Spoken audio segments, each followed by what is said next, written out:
Hello and welcome to Mid-American Gardener. Thank you for joining us.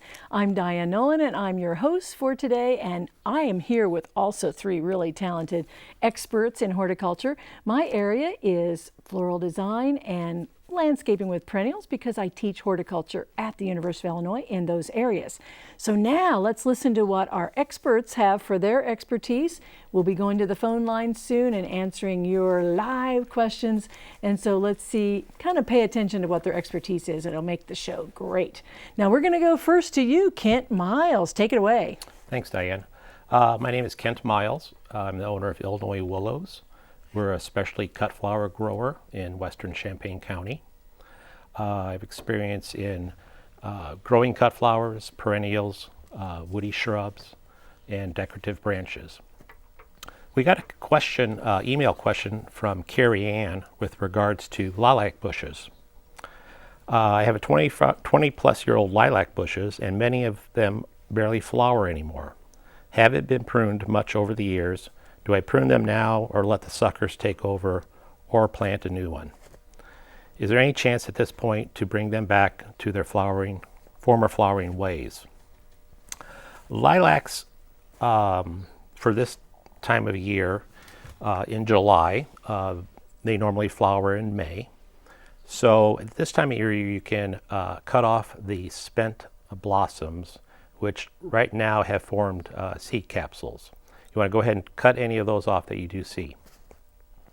Normally on pruning, you want to prune after the plant has flowered. And in pruning, you want to take out about a third of the stems or branches. Anything over 2 inches in diameter, go ahead and take it out, because a stem that diameter, you're just going to get blossoms at the very top. And it sounds like from the pictures in a 20-year-old plants, all the flowers are at the top of the hedge. So, like I said, you want to take out about a third each year. They're going to flower on 1 year old growth. So if you cut it out this year, next year it's going to send up a straight stem. It'll flower on that. During the summertime is when it sets its buds for the following spring. So I wouldn't cut too heavily during the late summer like it is now. I would probably start in the spring and get on a regiment of taking out a few each year, and you just want to kind of keep it manageable and in its shape. Also, in the spring, go ahead and apply some, just some general blooming fertilizer would help. I do have one announcement, Diane. Go for it. The Land Connection is hosting a cut flower workshop in September. It's going to be on Sunday the 13th in the afternoon from 1 to 4. We will be hosting it out at Illinois Willows, and there'll be 2 other cut flower growers and myself showing you the basics on how to start cut flowers, plant selection, planting, and harvesting cut flowers. If you ever want to learn about growing flowers and make beautiful arrangements, this might be a workshop to check out. And you can register at www.thelandconnection.org. That's very generous of you three growers to help people who might want to get into that area. Yeah. So the Land Connection, and it's just www.landconnection.org. Yep. Okay. Thank you very much, Kent. And now we're going to go next to you, Dr. Jennifer Nelson. Hi, I'm Jennifer Nelson. I am a horticulture educator with the University of Illinois Extension. My favorite topics are veggies and indoor plants, but any general horticulture question I'd be happy to field. For my first item, I brought a show and tell, and I'm Diane commented I like to bring weird things, and maybe I do. I'll admit that. This is a tomato, and it's called Indigo Kumquat. It was advertised in the catalog as being an orange and blue tomato, so being with U of I naturally wanted to grow it, and being an alum as well. It does have kind of an orangey yellow, and this dark purple is what passes for blue. It's really tough to get a true blue in the plant world. This was developed out in Oregon, and it's a totally natural occurring gene. It just, right below the skin surface is this purple anthocyanin pigment, and it develops in the sun. So this tomato was off of a part of the plant that was in the straight sun, and it's almost completely purple. And then this one that was more in the inside of the plant, and it was shaded, doesn't have as much purple at all. So it doesn't, honestly, it doesn't taste as good as some of the other tomatoes that are my favorites, but it's really a novelty, and it would look really great in a salad. You're being diplomatic. Yeah, yeah. But who doesn't like something a little different now and then? Well, you wouldn't know until you grew it. Exactly. So that's indigo kumquat. Very interesting, but not quite orange and blue, but still close enough. Not quite. Thank you, Jennifer. And we're going to go to our good bug guy next to me, Dr. Phil Nixon. That's your title, bug guy. Oh, it is. I thought it was extension entomologist. Well, I don't know Oh. anything at all. I'm an extension entomologist with the University of Illinois, which means, as Diane says, I do bugs, insects for those other people. And I've got a email that was sent in from Decatur and says that they have a swarm of carpenter bees, wanting to know whether they sting and do they pollinate. Carpenter bees start out looking like large bees, size of bumblebees, about an inch long. These are the overwintering queens. In the middle of the summer, you get a lot of workers, just like the bumblebees. The carpenter bees are about half that size, and because they don't get quite the nutrition that the queens get, and they are tremendous pollinators. They tunnel into wood to make their nests, and will do this to any unfinished wood. And so obviously the way to keep them from making little holes and tunneling into your garden shed is to paint the wood, or to use a painting stain. This will normally keep them out. Doesn't all the time, but 99 or 95% of the time it does. They are tremendous pollinators. They can sting. It's very difficult to get stung by one. You really have to work at it. I was in a garden one time, and an entomology graduate student, she wanted to know whether they would sting or not, so she pushed it against her finger until it did sting her. So she proved that it will sting. But they're tremendous. Generally, you're going to tell carpenter bees because they're going to have all black abdomens, but more importantly, they are hairless. They're shiny instead of fuzzy. So whether you have bald butts or shiny butts or fuzzy butts is kind of a difference between carpenter bees and bumblebees. Was that bug 501? That was like a higher... No, 501, we're talking about the dorsal tergi of the abdomen associated with hirsuteness associated with Ascites. Okay. That's well, 500 level. Let's stick to 101 Okay, then. good Thank you, Phil. That was always enlightening. Well, I do want to show just a few pictures from the WILL Germany trip. And we had a great time at Utah's garden, gives you some ideas from a home garden. We also went to a castle garden, which is, a little bit bigger scale, and saw some beautiful annuals and lots of hedge trimming. It was really pretty. And a market garden. Look at those beautiful flowers, just every color and kind. It was just a fun trip. So I wanted to show you some of my pictures of the flowers from Germany. We also have a special Did You Know? So we're going to go to that next. Tomatoes were once considered poisonous in Europe because the wealthy would eat them on plates high in lead content, leading to lead poisoning. And Jennifer, your bowl does not look like it's made of lead, so that's a very wise decision. We're safe. Okay, good. Well, let's go to the phone lines, and we're going to start with line 2, and Susie has a question about soil. Hi, Susie. Hi, Diane. Thank you so much for taking my call. You're welcome. And thank PBS for this wonderful program. Well, thank you. I have my yard. I finally, after watching your show, and there was a discussion about lawn care and how, the different steps that you go through, which they said everybody always gets blamed for the lawn care services. So I had a soil test done. And I've always had an immaculate, beautiful yard. And however, this year I did find and locate a service that did tell me they could get rid of the nimbleweed without killing my entire yard. So I hired them. They've fertilized 4 times, and my yard is just in horrid shape.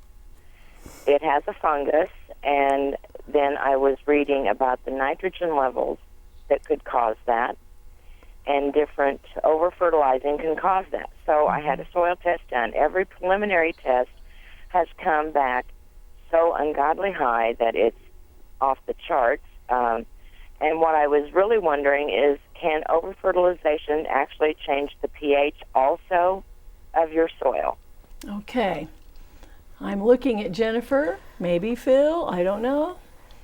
It could if you had enough of the right things, but It's a frightening thought that yeah, it would. it's a frightening thought. But honestly, she probably has way too much nitrogen than she needs, and maybe the rainy summer will help dissipate some of that. With all the rain, that would leach it out. The soil test should tell what her soil pH is. It can be tough to get the soil to change significantly, though. You'd have to have a lot of fertilizer. Mid-American soils, as my soil scientist colleagues say, are highly buffered. And it takes a lot to change the pH. I would hate to think she had that much applied. And in just one season. Right. You know, she can, with an overabundance of nitrogen, she can get a lot of new growth, and particularly with a lot of rainfall we've been getting, new growth that's very soft with the extra rain, and then with the high humidity, those two together will tend to increase the amount of disease problems. So it may be as much to do with the weather that we've had and the amount of rainfall this year being unusually high than the high nitrogen, but the high nitrogen could have exacerbated and made the problem a little bit worse than it would have been otherwise. Kind of the perfect storm for your Yeah, lawn. you're kind of doing everything you can do to get diseases on your plants. The plant pathologists are just having a field day this Yes. year. So anyway, you may want to then cut back on fertilization, and in a normal, what is a normal year, but a year that has less rain. May very well get away with it then. Yes, that's true. Very good. Well, thank you for your question, Susie. Let's go to Kathy's question on line 3 about indoor plants. Hi, Kathy. Hi. Have pets, and I was trying to figure out what to do because I'm going to grow some indoor purification plants that are non-toxic to my cat and dog. Okay, so indoor plants for pets. Off the top of my head, I don't have the list memorized, but if you would go online and look up, the ASPCA runs an animal poison control hotline right out of Champaign-Urbana, and they have an excellent website with lists of different plants that are safe for dogs and cats. And keep in mind that dogs versus cats sometimes are different in what's toxic to them. And that's preferable to guessing. So, Yes, absolutely. Then you would really know, and you can pass that on to friends who are pet lovers as well. So thank you, Kathy. That's a good question. Well, we don't have really any more phone callers, so call in, but we're going to go back and do another round of email and show and tell. Kent, let's start with you. Okay. We have an email question that was sent in from Elizabeth, and the subject's daffodils. I have daffodils that have been planted from 2 years ago to 10 years ago. They have all foliage but no blooms this time of year. This was back in May when she sent the question in. Any idea why? Well, daffodils and most of your other spring bulb blooming cut flowers, there's several different reasons it could be. Could be the location. Generally, they need at least a half a day of full sun. It could be also genetics.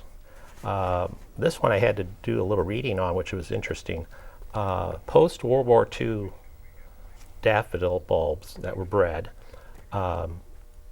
generally, over the long haul, aren't going to be producing flowers year after year after year after year. For instance, the traditional yellow one, Carlton, Ice Follies is another variety. They're great for about 4 or 5 years, and then they kind of taper down as far as the blooming. Perhaps the bulbs were planted too deep. If they're planted too deep, that's generally going to produce more foliage than flower stems. You want to go about 2 to 3 times the height of the bulb in planting them. And also, during planting, you want to do a fertilizer. You don't want to over-fertilize Generally a 15-15 or a 10-25-25 will be more beneficial for the flowers rather than the foliage. Sometimes the soil, if the soil is more acidic rather than alkaline, that will cut back on the flowers. So those might be some things to look at for your daffodils for the next year. Maybe perhaps moving them or just kind of adding to your beds, each year, some new bulbs. Very good, and that's always fun to Yeah. add to them. Yeah. All right, well, Jennifer, you're next. Okay, I've got a question from Kate about planting orchids. She just bought a Phalaenopsis orchid, and her florist told her she should mist it every day, including the soil. It has some blooms on it and looks pretty good, but she's concerned that the roots are too packed closely in the container. She wants to know if they should be so close together. She also has a baby orchid with just a couple of leaves in a very small container, and she wants to know about replanting it. Honestly, from my experience with orchids, they do like to be a little bit pot-bound, a little bit snug in the container. And they tend to grow not really in soil, but in a bark mixture, especially Phalaenopsis. It will be either bark or a moss. And you really don't need to worry about repotting until that starts to break down and look like soil. And then you want to make sure that you repot either into just a slightly bigger container or sometimes the same size. But as far as misting every day, that's okay. It's not really going to be a plus or a minus. It's not going to raise the moisture significantly in the long haul, but it does make you take time to look at your plant so you could catch some problems before they get too bad. But I would go ahead and leave it how it is. Just be cautious about overwatering. You never want to have water sitting on an orchid too long. Okay, thank you very much. And on to you, Phil. As we get into mid to late summer, we tend to get questions associated with large wasps, or actually a large wasp. Another name for it is a hornet, and we do have many large wasps, or several of them that do occur. Many times people get on the internet, and they will tend to start looking around for large hornet, and they come across the individual on the right there. That's the largest one. That's the giant Asian hornet, and they start saying, well, that must be what it is because it's big. Point is Asian giant hornet has never been found to be the Asian giant hornet is over here on the side. And the Asian giant hornet has not been found for sure in the Western Hemisphere. It is something that's associated with Asia and so on. It's a very large wasp, and despite a newspaper report of them being in Arlington Heights in the Chicago area, they've had no specimens collected, no photos. The photos you can easily find online on Asian sites. And so really people call up about them, but most commonly they're one of these other three wasps that I have in this display, and they're either going to be most commonly we get cicada killers, which will nest in the soil at this time of year, and they are a native insect and about 2 inches long. And also we get European hornets, which got into this state a number of years ago, moving up from the southern part of Illinois, and they are very common as well, nest inside trees. And then pigeon horntails, which are common borers in declining trees. And so these are all insects that really are going to be very common, and people will find. And you just have to be very, very careful of just going online and saying, this is what I've got. If you do find them, we'd love to know about it, but we need at least photos. And if we find photos, then we need to have specimens, because they don't even trust me to identify it correctly. You would have to go to Washington, D.C. to be identified, well, in a suburb of Beltsville, Maryland, where we have the national USDA identifiers. And so I can handle separating the chaff from a grain, but when I find the grain, it has to go on to somebody else. They don't trust even me. So, and I only got 35 years of experience and a PhD in entomology. So, it's, so be aware of that and be careful of jumping to conclusions when you look on the internet. A lot of good stuff there, a lot of other stuff as well. Thank you very much. That was interesting. Well, we have some phone callers now, so let's go to line 5. And Sandra has a question about a dogwood. Hi, Sandra. Hi, Diane. And Phil, I have a red twig dogwood that's completely defoliated. There's no leaves on the ground or anything, so something must have been eating all those leaves. Did you have leaves earlier in the spring? Yes. Okay. How long did the leaves stay on it? Did they drop within the first 3 weeks, or? No, I think it's just in the last few days. Okay. We do get oyster shell scale, which will be about 1/8 of an inch long, and they will be shaped like an oyster shell. They're going to be grayish or brownish, and they're going to be wider at one end and narrower at the other end. And those are, you go after the crawlers or first stage nymphs. You want to look to see if those are all over the stems. That could be a possibility. No, they're just completely bare, but very green. Very green.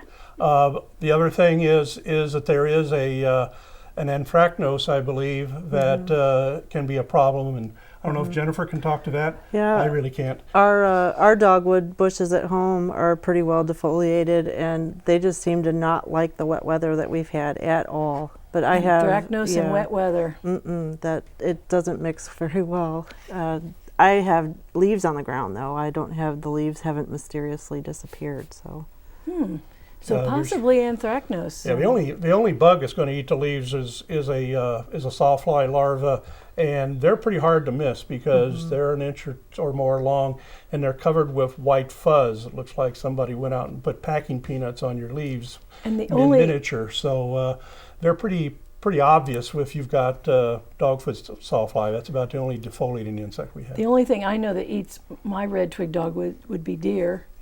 But they're not really detail oriented. No. They'll They would eat the stems too. They'll eat the stems too. So, but anyway, thank you for your question, Sandra. Let's move on to an orchid question next. Tanya on line 6. Hi, Tanya. Line 6. Oh, I was so hoping for an orchid question. All right, well, hopefully we can pick her up again. Let's go to Linda's question next on line 4 about a shrub. Hi, Linda. Good evening. I've had a beautiful flowering almond for the past 3 or 4 years, and this summer, and I know it's due to the rain, it has just gotten huge, and I don't know how much of that can I cut back or cut off or whatever. I'm going to it sounds like a question for you, Kent. Well, personally, I would let it grow. I have a few of the double pink almond, and I prefer longer straight stems.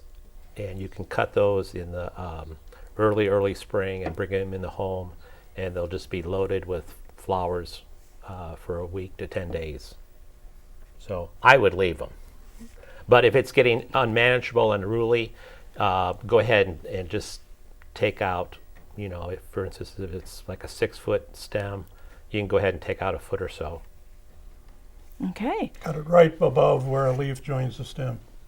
Right. Make sure that is the case. All right. Well, let's go to a follow-up on the daffodil. Cindy has a comment or a follow-up on line 2. Hi there, Cindy. Hi. My question is, I was listening very carefully to everything he said about daffodils, but I did not hear him say anything about dividing them, which is what I always thought was the first line when your daffodils stop blooming. So I'll just hang up and listen. Thanks. It's not always the first line, but you can. It's not something that I would be my first instinct into. Well, they're not blooming, I need to divide them. If you, for instance, purchased a home and they're in your yard, you don't know how they were planted. If it's your own flower beds and you've maintained them, I would probably, wouldn't hurt to divide them. I would wait until probably end of September, 1st of October to do it. And I would probably add maybe some new bulbs also at that time.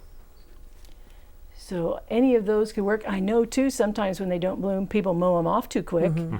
Yeah, So, they'll cut the foliage is down. not the first line I would think of either, but there's so many possibilities that it is somewhat hard. You have to be an investigative plant person. So anyway, thank you for that follow-up about the daffodils, because it could be any number of things. Well, I'll tell you, we have fun on the show. It goes really fast. We learn lots of things, and we're so thankful to all of the viewers. If you have questions, you can email us, and of course, do it online or live. Thank you so much for watching. See you next time. Goodbye.